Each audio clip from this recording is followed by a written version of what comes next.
we need to rapidly reduce global greenhouse gas emission.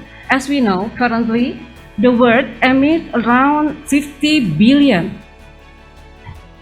tons of greenhouse gas per year. So there is our obligation how to reduce the greenhouse gas emission. Pertamina is the only one integrated energy company owned by Indonesia government.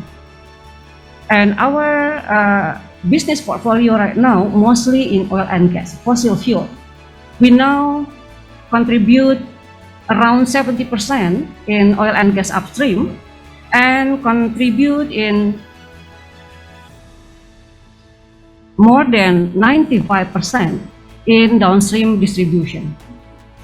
But we also believe the climate change also our obligation to take a part, and energy sector have an important role to tackle this issue. So that's why we try to change and transform our business.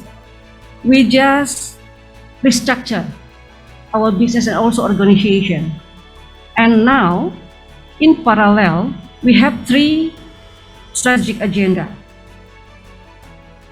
As the only state-owned enterprise that have a responsibility to provide and distribute energy for all Indonesia, we still have to keep our existing business in oil and gas. But we will operate in different way. We put decarbonization in our agenda in every operational area, upstream, midstream, and also downstream. And at the same time, we develop also the transition of energy to new and renewable energy. So active participation for Pertamina in dealing with climate change can only done by working together in concrete action, not blaming each other, as our President Pak Jokowi said in the G20 forum some time ago in Rome. Following this statement, tackling climate change must move forward, along with handling various other global challenges, such as poverty alleviation and the achievement of SDG target. In the energy sector, the President also stated that the energy transition to new and renewable energy will continue to push forward, but it must be in line with the principle of energy security, accessibility, and affordability.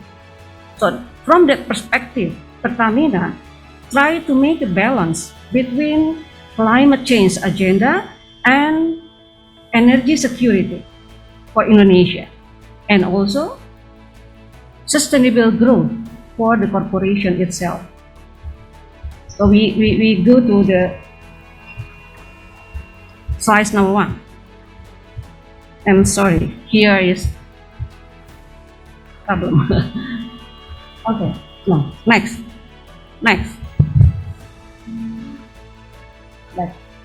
Back to first slide. Previous slide. Okay, we can see from the chart there is a greenhouse gas inventory globally.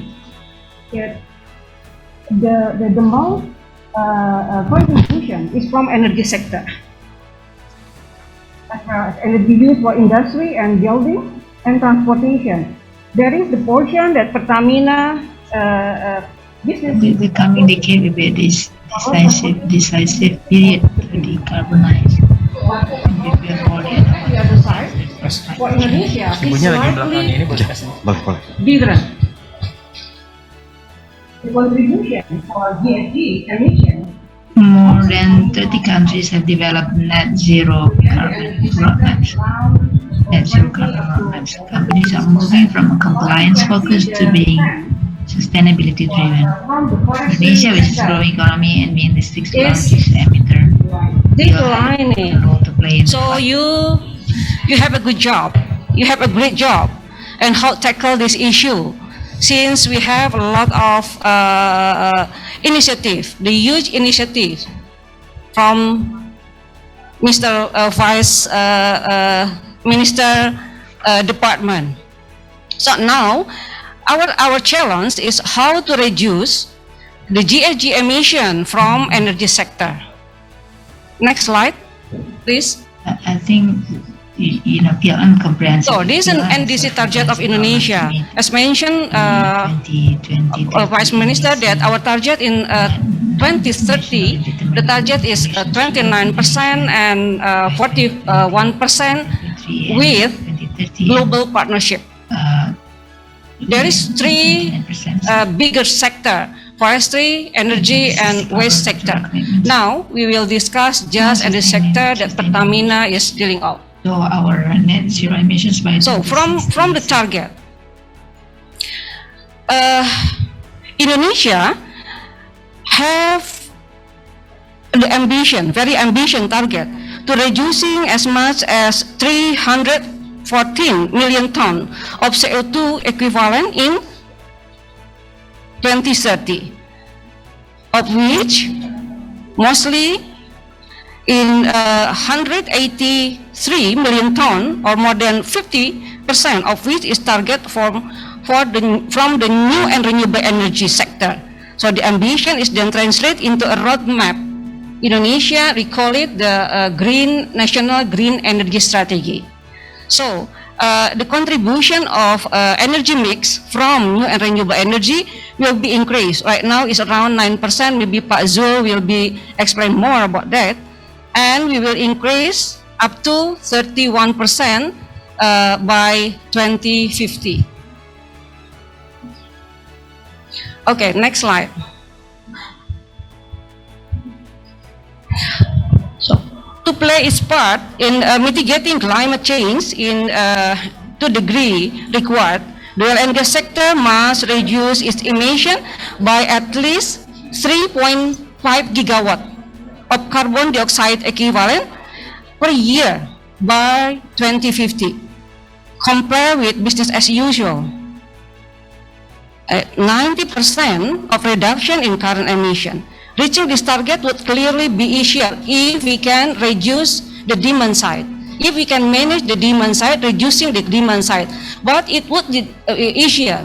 We in Indonesia have energy conservation program.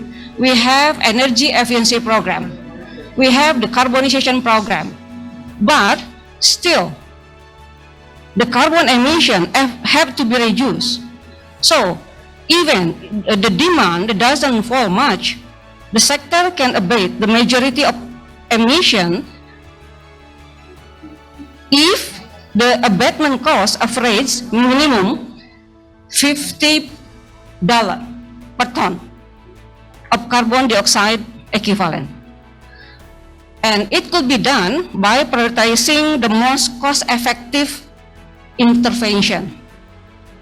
Process change and minor adjustment that help company reduce their energy consumption will promote the least expensive abatement option. It's problem, Aryo. Sorry, it's problem. Okay. And this is what Pertamina done last year.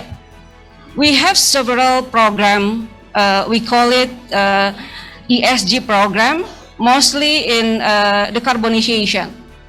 And we successfully reduced the carbon emission last year 27%, exceeding the NDC target for 2020 around 26%. And what have we done in our operation? The most carbon emission reduction is coming from our operation efficiency in refinery and also upstream facility, flare gas utilization, and also the waste heat recovery in upstream and also refinery, and other energy initiative in geothermal.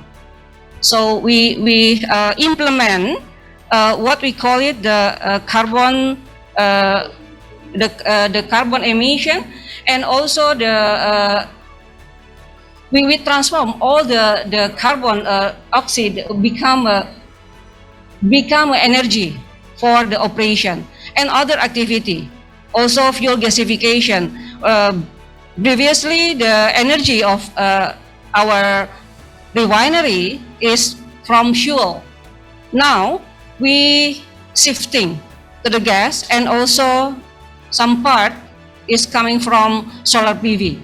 And we have an ambitious target to shifting the energy of our facility become 30% energy mix from new and renewable energy. Okay, next. So this is 8 program for Pertamina.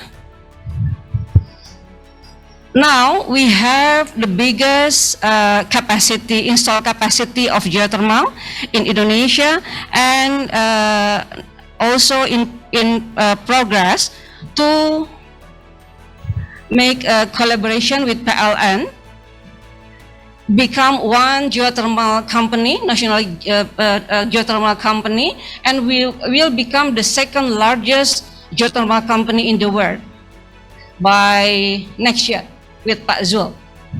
And we have the ambitious target to double our capacity in the next 5 years. And from geothermal, beyond geothermal, we also can produce the hydrogen, green hydrogen. We can process some of our geothermal facility become a hydrogen. Right now, we have our first pilot project in Ulu Belu, producing hydrogen and become a source for bioenergy, biofuel in our refinery in Pelaju. And also we participate in development of ecosystem of battery and energy storage system with PLN and also with MindID that have a lot of nickel. So we develop upstream up to downstream for the EV battery ecosystem. And we also very ambitious target of gasification. We will build gasification and downstream gasification become a methanol plant, the construction. And the target is will be on stream on 2035. Okay, next. Oh, sorry. Number 7 is very important. We call it circular carbon economy. We just signed an agreement with some of global company this morning for developing the carbon capture. Indonesia have a very huge reservoir to sequestration of the CO2. So that's why Indonesia will become a central and become a global value chains, supply chains of sequestration of carbon capture, utilization, and storage.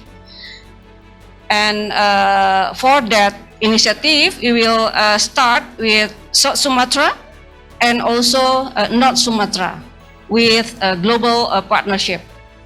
And green refinery become our also program right now. We now the mandatory program is B30, and we will increase to B40, and the technology already successfully produce B100. Next.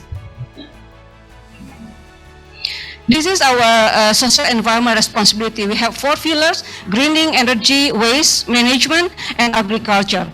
So this is the 4 aspects that interact each other, but it should be implemented in parallel. So we can contribute a huge impact in climate change also. Okay, next. Is very detailed. Maybe I don't have to explain, but we have a very detailed initiative related to SDG program